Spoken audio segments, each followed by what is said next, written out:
नमस्कार दोस्तों, उजाला online education में हार्दिक स्वागत है। और आज हम बात करेंगे जो 7 जुलाई को यानी आज जो सी-टेट का पेपर हुआ था, इनके द्वारा आयोजित जो सी-टेट का जो पेपर आयोजित हुआ था उसके आंसर किए के बारे में हम आज चर्चा करेंगे। और हम जो वीडियो के हमारे जो फर्स्ट पार्ट में हम बात करेंगे चाइल्ड डेवलपमेंट एंड पेडागोजी के बारे में, अर्थात बाल विकास एवं शिक्षा शास्त्र जो भी इसके जो 30 प्रश्न आते हैं उस पर हम चर्चा करने वाले हैं इस आंसर की में। इसलिए दोस्तों मैंने बहुत ज़्यादा कोशिश की है कि जो भी आंसर बताएंगे आपको वो एकदम करेक्ट बताऊंगा, इसलिए मैंने काफ़ी रिसर्च के बाद में आंसर की बनाई है। इसलिए आइए चलते हैं प्रश्न नंबर 1 पर। जैसे हमारा प्रश्न है, महारत हासिल करने के लक्ष्य निर्धारित करने से छात्र की अभिप्रेरणा और योग्यता के बारे में विचार कैसे प्रभावित होते हैं। तो जो 1 नंबर प्रश्न है इसका जो सही आंसर था वो था कि अक्सर योग्यता के वृद्धिशील दृष्टिकोण में बढ़ी हुई आंतरिक अभिप्रेरणा और विश्वास को दर्शाता है। तो प्रश्न नंबर 1 का सही आंसर है ऑप्शन नंबर 3। प्रश्न नंबर 2 है समावेशी शिक्षा। और समावेशी शिक्षा का जो हमारा जो इसका आंसर होगा ना दूसरे का होगा। एक तो ये पहला वाला है वो सही लग रहा है, बच्चों के बीच हर तरह की विभिन्नता को दूर करने का लक्ष्य रखता है। और इसके अंदर ये बिल्कुल नहीं होगा, ये भी बिल्कुल नहीं होगा। इसमें अलग अलग विभिन्नताओं के अनुसार विभेदित निर्देश, अर्थात प्रश्न नंबर 2 है दोस्तों, तो उसका 1 नंबर और 4 नंबर दोनों सही हो रहा है। अब हम ये कह सकते हैं ऑप्शन नंबर 1 और 4 दोनों में से कोई भी सही हो सकता है। तो ये बोर्ड के ऊपर है कि वो कौन सा माने, लेकिन हम दोनों में से जिसका भी फर्स्ट है और फोर्थ है दोनों हम सही मान सकते हैं। ठीक है, प्रश्न नंबर 3 की बात करते हैं। पियाजे और वाइगोत्स्की के सिद्धांतों में एक प्रमुख समानता है। तो इनमें जो समानता है वो दोनों के अंदर दोनों ही बच्चों की शिक्षा और संलग्नता एवं जुड़ाव से संबंधित है। तो इसका जो सही आंसर हो जाएगा चौथे का प्रश्न नंबर 3 का जो सही आंसर है ऑप्शन नंबर 4 है। ठीक है दोस्तों, प्रश्न नंबर 4 पे हम बात करते हैं। अभिकथन है किशोरावस्था के दौरान जेंडर अपेक्षाओं के अनुरूप स्त्रीत्व व पुरुषत्व परंपरा का पालन बढ़ जाता है, जेंडर भूमिका ये। तो प्रश्न नंबर 4 का है, तो इसमें ये तो गलत लग रहा है और इसकी संभावना ये भी गलत लग रहा है। तो प्रश्न नंबर 4 का आंसर सही हो जाएगा ए और आर दोनों गलत। प्रश्न नंबर 5 की बात करते हैं। ऐसी संस्कृति में जो सामाजिक सद्भावना पर जोर देते हैं, क्रोध की अभिव्यक्ति को हतोत्साहित किया जाता है, शर्म को प्रोत्साहित किया जाता है, भावनाओं में व्यक्ति पर को सीखने में कोई भूमिका नहीं होती। अभिकथन ये है और कारण ये है। तो प्रश्न नंबर 5 में भी अभिकथन भी गलत है और कारण भी गलत है, अर्थात ए और आर दोनों ही गलत है। तो प्रश्न नंबर 5 में भी दोनों गलत है और 4 में भी दोनों गलत है। अगला प्रश्न की बात करते हैं। प्रश्न नंबर 6, लॉरेंस कोहलबर्ग ने बच्चों के नैतिक विकास के अध्ययन के लिए किस विधि का प्रयोग किया है। तो दोस्तों छठा सवाल है, लॉरेंस कोहलबर्ग ने किस विधि का प्रयोग किया गया है। तो छठे सवाल में मेरा जो सही आंसर आ जाएगा बच्चों के सामने नैतिक दुविधाएं रखना व अनुकूलियों की समालोचना करना। ये लॉरेंस कोहलबर्ग ने बच्चों के नैतिक विकास का अध्ययन करने के लिए इस विधि का प्रयोग किया है। तो प्रश्न नंबर 6 में हमारा जो सही आंसर हो जाएगा वो हो जाएगा 3। प्रश्न नंबर 7 है, लेव वाइगोत्स्की के अनुसार भाषा विचार के बीच में क्या संबंध है।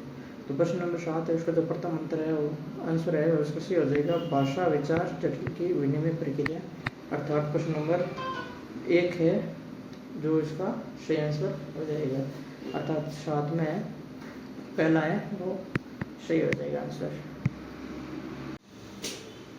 दोस्तों प्रश्न नंबर 8 की बात करते हैं। प्रश्न नंबर 8 में प्रश्न नंबर है, भावनाओं व्यक्तित्व व सामाजिक संबंधों में परिवर्तन व स्थिरता किस विकास में शामिल है। तो प्रश्न नंबर 8 है वो हमारा इसका सही आंसर है मनोसामाजिक विकास। मनोसामाजिक विकास में भावनाएं व्यक्तित्व व सामाजिक संबंधों में परिवर्तन स्थिरता है वो इसी विकास में शामिल है, इसलिए हमारा प्रश्न नंबर 8 का सही आंसर हो गया ऑप्शन नंबर 4। प्रश्न नंबर 9 पे हम बात करते हैं। अभिकथन है शिक्षकों को बच्चों का प्रयोग के लिए बहुत सारे अवसर देने चाहिए, उदाहरणों और गैर उदाहरणों पर चर्चा करनी चाहिए। ये प्रश्न नंबर 9 है। और प्रश्न नंबर 9 का जो कारण है, बच्चों में गलत धारणाओं से निपटने व रचनात्मक तरीका का विपरीत उदाहरण प्रदान करते हैं। तो दोस्तों हमारा 15 नंबर 9 प्रश्न नंबर 9 का जो सही आंसर है वो होगा 1 ओ दोनों सही है वे और सही व्याख्या करता है। इसका मतलब हमारा आंसर हो गया सही आंसर हो गया 2, क्योंकि कथन और कारण दोनों सही है और दोनों सही व्याख्या करता है, इसलिए प्रश्न नंबर 9 का जो सही आंसर है वो हो गया 2। दोस्तों प्रश्न नंबर 10 पे बात करते हैं। प्रश्न नंबर 10 का जो सही आंसर है, पठन कैवल्य से जूझ रहे छात्रों को पठन वैकल्य से जूझ रहे छात्रों को पढ़ना सिखाया जा सकता है। प्रश्न नंबर 10 है, तो प्रश्न नंबर 10 का जो सही आंसर होगा हमारा 2 हो जाएगा। व्यवस्थित ध्वन्यात्मक प्रशिक्षण के माध्यम। तो इसका सही आंसर हो गया प्रश्न नंबर 10 का 2।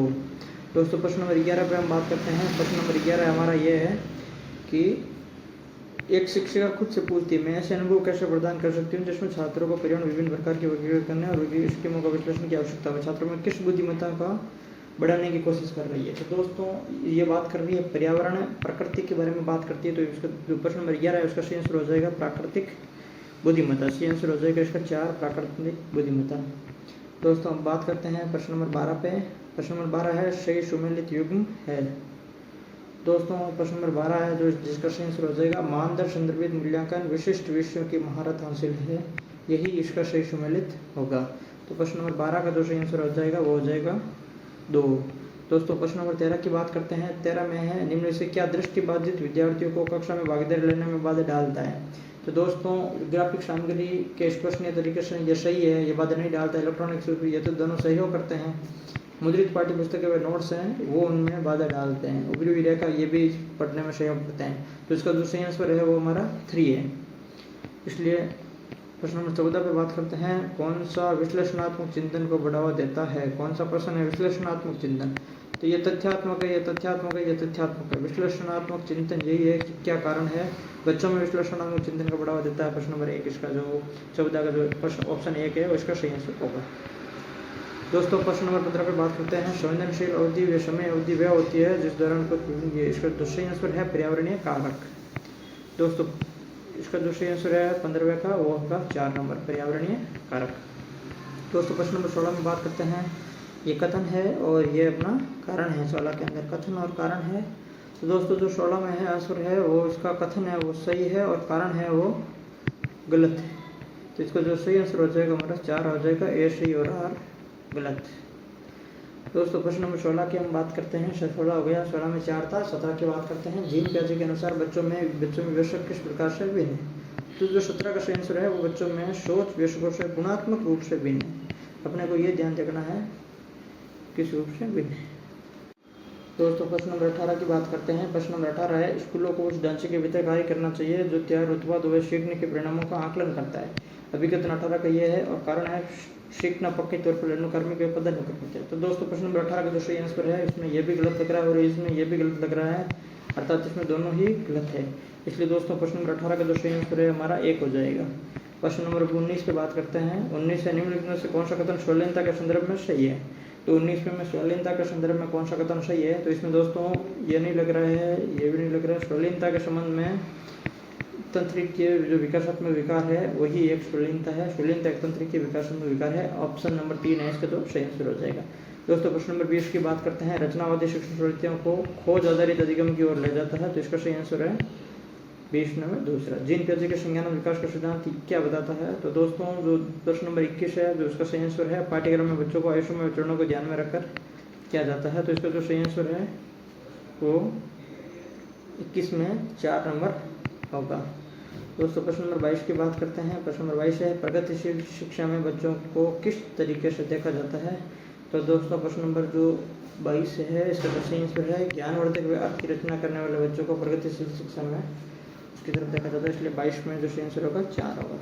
दोस्तों प्रश्न नंबर 23 की बात करते हैं। रमा एक शिक्षिका है जो वाइगोस्की के सिद्धांत को अपनी कक्षा में लागू कर रही है। एक चुनौतीपूर्ण कार्य करने वाले तो दोस्तों जो ये रमा वाला जो क्वेश्चन है आया था इसमें प्रश्न नंबर 23 था। जो इसका सही आंसर है वही आएगा। छात्रों के साथ समस्या पर काम करें, शामिल करें, आवश्यक रूप से मार्गदर्शन और प्रतिपुष्टि प्रदान करें। तो इसका जो सही आंसर है 23वें का वो हो जाएगा प्रश्न नंबर 1। प्रश्न नंबर 24 की बात करते हैं। किस अधिगम की रणनीति में बच्चों द्वारा दूसरों को सिखाना वे उन्होंने सीखा। तो दोस्तों प्रश्न नंबर 24 की हम बात करते हैं। तो इसका सही आंसर होगा 4 व्याख्यात्मक शिक्षण। प्रश्न नंबर जो 24 है उसका सही आंसर हो जाएगा हमारा 4 व्याख्यात्मक शिक्षण, क्योंकि ये अधिगम की जो रणनीति है वो उसमें दूसरों को सिखाना शामिल है। ठीक है दोस्तों, तो इसका सही आंसर हो जाएगा 4 व्याख्यात्मक शिक्षण। 225 बात करें छात्रों के विविध समूहों को पूरा करने के लिए इनमें से कौन से सांस्कृतिक रूप से उत्तरदायी शिक्षण का सही वर्णन करता है। तो दोस्तों जो सांस्कृतिक उत्तरदायी का सही वर्णन करने वाला जो प्रश्न है प्रश्न नंबर 25 है। इसके अंदर ये भी शामिल है, इसमें ये शामिल है और इसमें ये शामिल है, इसमें मानकीकरण शामिल नहीं है। तो इसका जो सही आंसर हो जाएगा 4 1 2 3। दोस्तों प्रश्न नंबर 26 की हम बात करते हैं। ऐसे विद्यार्थियों को समालोचनात्मक चिंतन को विकसित करने के लिए एक शिक्षक को क्या करता है, अर्थात विद्यार्थी में समालोचनात्मक चिंतन विकसित करने के लिए दोस्तों जो प्रश्न नंबर 26 है उसका जो सही आंसर है ऐसे सवाल आंसर देने में निष्कर्ष में व्याख्याएं शामिल होते हैं। तो दोस्तों 26 का जो सही आंसर है वो 4 है। 26 का सही आंसर है वो 4 है। दोस्तों प्रश्न नंबर 27 है, आप एक शिक्षक है जो अपने छात्रों को प्रश्न ज्ञानात्मक कौशल के विकसित करने में मदद करना चाहते हैं। निम्नलिखित में कौन सी रणनीति इस प्रकार के चिंतन को बढ़ाने में मदद करती है? तो दोस्तों प्रश्न नंबर 27 है, इसका जो सही आंसर हो जाएगा 27 का वो हो जाएगा हमारे 3 नंबर। छात्रों को अपने स्वयं के सीखने और सोचने व क्रिया प्रोत्साहित करना चाहिए।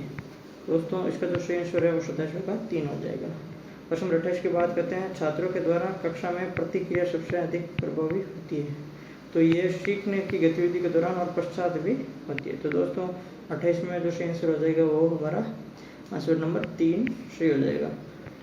प्रश्न नंबर 29 और 30 दो बच्चे हैं। 29 की बात कर लेते हैं। कथन है, शिक्षकों और विद्यार्थियों के बीच बहस और चर्चा का प्रयोग को प्रोत्साहित करना चाहिए। और 30वां है, ज्ञान उत्पादन होने से। तो दोस्तों ये कथन सही है और ये कथन गलत है। तो इसका जो सही आंसर हो जाएगा 4 नंबर ए सही और आर गलत है।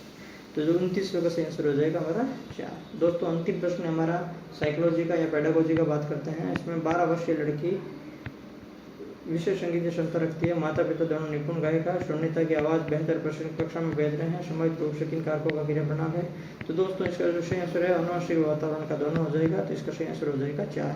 तो दोस्तों अभी हमने बात की है जो आज सीटेट 7 जुलाई को पेपर हुआ था, उसकी हमने बात की है 30 प्रश्नों की, जो हमारे चाइल्ड डेवलपमेंट एंड पेडागोजी का जो पार्ट था, चाइल्ड डेवलपमेंट एंड पेडागोजी के जो 30 पार्ट थे उसकी हमने बात की है। और हमने कोशिश की है कि जो हमारे 30 जो प्रश्न हैं 30 के 30 हमारे सही हो।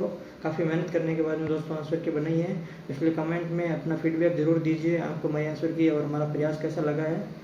धन्यवाद दोस्तों, फिर मिलते हैं बाकी वाले पार्ट के साथ में।